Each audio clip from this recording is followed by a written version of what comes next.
Saudara-saudaraku yang terkasih, selamat berjumpa di Renungan Harian di channel Katolik kita.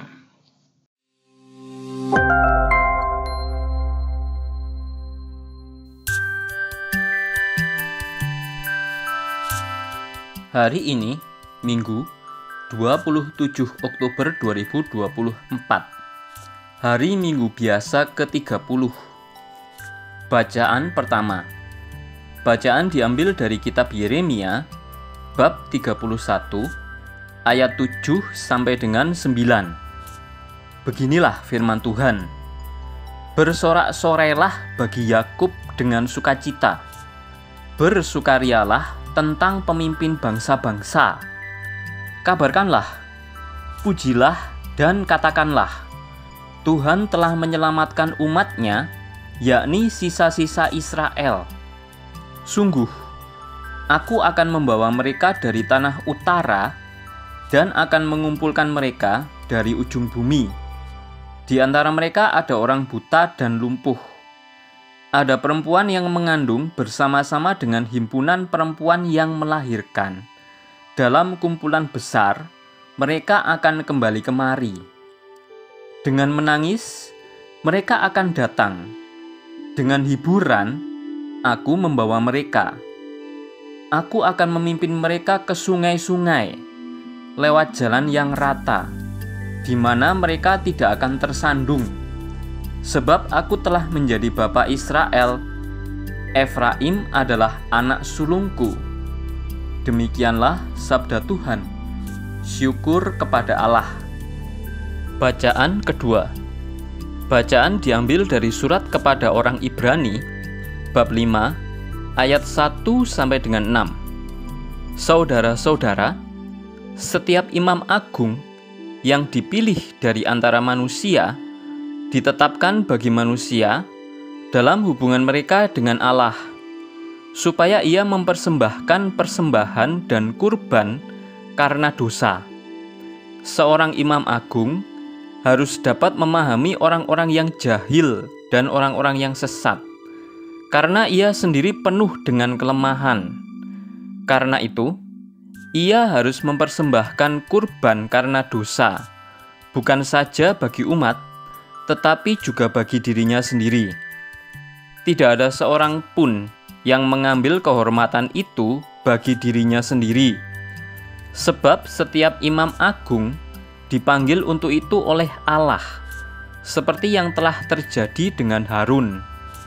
Demikian pula Kristus, ia tidak mengangkat dirinya sendiri menjadi imam agung, tetapi diangkat oleh Dia yang berfirman kepadanya, Anakkulah engkau, pada hari ini engkau telah kuperanakkan. Atau seperti firman-Nya dalam suatu nas lain, engkau adalah imam untuk selama-lamanya, menurut tata imamat Melkisedek. Demikianlah sabda Tuhan. Syukur kepada Allah.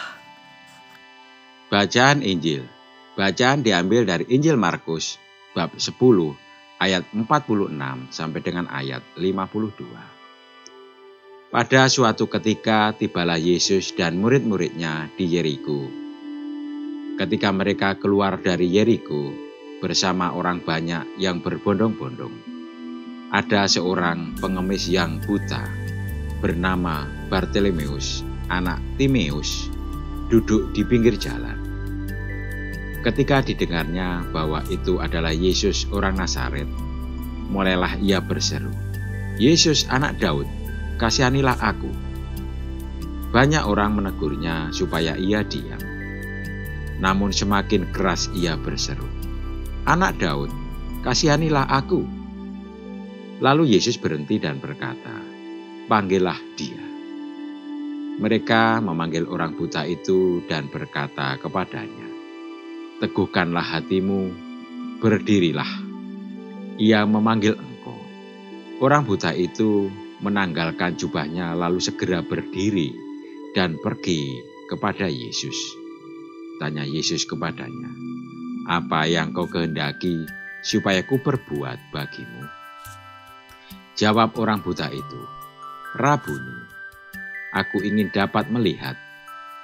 Lalu kata Yesus kepadanya, "Pergilah, imanmu telah menyelamatkan engkau." Seketika itu juga ia dapat melihat lagi, lalu ia mengikuti Yesus dalam perjalanannya. Demikianlah sabda Tuhan. Terpujilah Kristus. Saudara-saudariku yang terkasih, Bartimeus artinya anak bermartabat, adalah anak Timeus. Dia hidup sebagai pengemis buta yang duduk di pinggir jalan menuju jalan keluar kota Yeriko. Dia hidup bergantung pada pemberian orang. Biasanya pengemis memuji orang dan berseru kepadanya untuk meminta uang supaya ia dapat hidup. Ia mengandalkan kemampuannya untuk mendengarkan dan mengolah semua informasi yang ia dapatkan di tengah hiruk-pikuk dan lalu lalang banyak orang. Teriakan Bartimeus dan permintaannya sungguh mengagetkan. "Rabuni, aku ingin dapat melihat." Permintaan ini menjadi tanda iman sekaligus permintaan yang di luar dugaan banyak orang.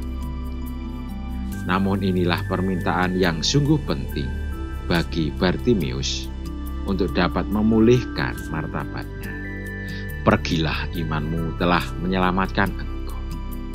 Ketika kita berseru kepada Tuhan, apakah kita berseru kepadanya karena iman dan kita meminta kebutuhan yang paling penting dalam hidup kita?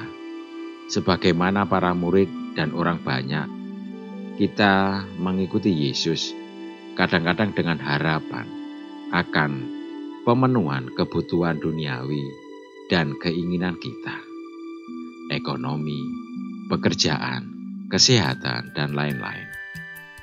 Semuanya itu memang kita perlukan untuk hidup kita sehari-hari. Namun kita perlu juga meminta kebutuhan kita yang paling mendasar, yaitu mampu melihat dan mengikuti Yesus sebagai juru selamat kita. Tanda-tanda dibuat oleh Allah supaya kita percaya. Pengalaman Bartimeus ini juga mengajarkan kita bahwa melalui keterbatasan indera yang kita miliki, kita pun masih dapat mengenal Yesus. Anggota keluarga kita yang mempunyai kebutuhan khusus dapat mengenal Tuhan Yesus melalui cara mereka yang unik.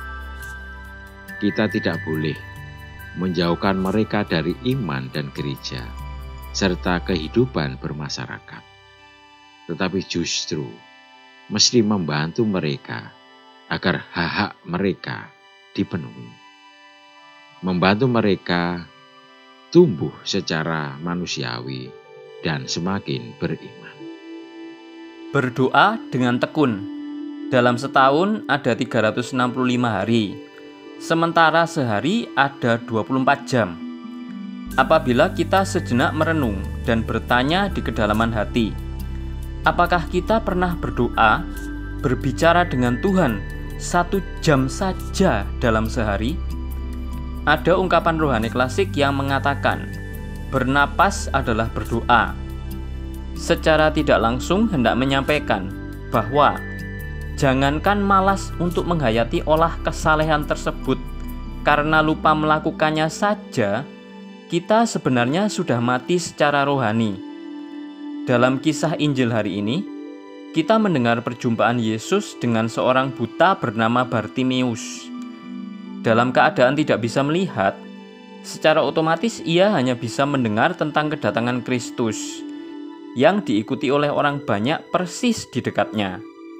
Dengan spontan, Bartimeus kemudian berteriak, "Yesus, putra Daud, kasihanilah aku."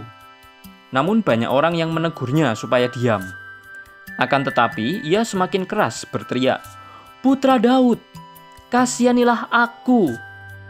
Dalam perjuangan imannya, Yesus selalu memanggil dan bertanya, "Apa yang engkau kehendaki aku lakukan bagimu?" Ia menanggalkan jubahnya, berdiri, menjumpai Yesus serta menjawab, "Rabuni, aku ingin dapat melihat." apabila saat ini Yesus juga datang dan bertanya kepada Anda, seperti yang diajukan terhadap Bartimius, apa yang Anda butuhkan?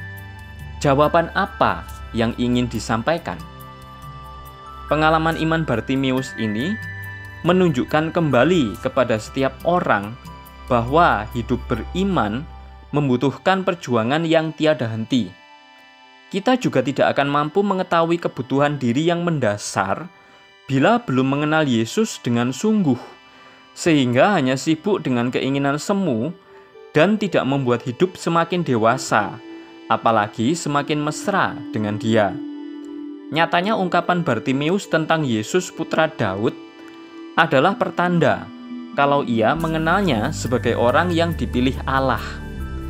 Pengetahuan yang bahkan tidak dimiliki oleh kebanyakan orang pada masa itu. Sekalipun secara fisik mereka dapat melihat Yesus. Bartimius menunjukkan kepada kita bahwa berdoa dengan tekun adalah sarana untuk mengenal dan dekat dengan Yesus. Bartimius meneguhkan kita supaya tetap rajin berdoa, meskipun hidup kita tidak selalu mudah. Jikalau saat ini kita juga berada dalam situasi yang sulit dan seolah-olah tidak mampu melihat kehadiran Yesus yang selalu di dekat kita, maka marilah kembali berteriak dalam doa kepadanya. Bartimius tidak melihat, namun mampu mengenal Yesus yang membuat ia disembuhkan. Bagaimana dengan kita? Apakah kita masih lebih banyak mengeluh, menuntut, dan menyalahkan Yesus daripada berjuang untuk mengasihi Dia? Tulisan oleh R.P. Julian Sihotang Okarm. Marilah kita berdoa. Ya Bapa, celikkanlah mata kami untuk boleh memandang Engkau dan mengikuti jalan putra-Mu sebagai seorang murid yang setia. Amin. Saudara-saudariku yang terkasih, terima kasih atas kebersamaannya di dalam renungan harian ini. Kita akan berjumpa kembali di renungan harian berikutnya. Berkah dan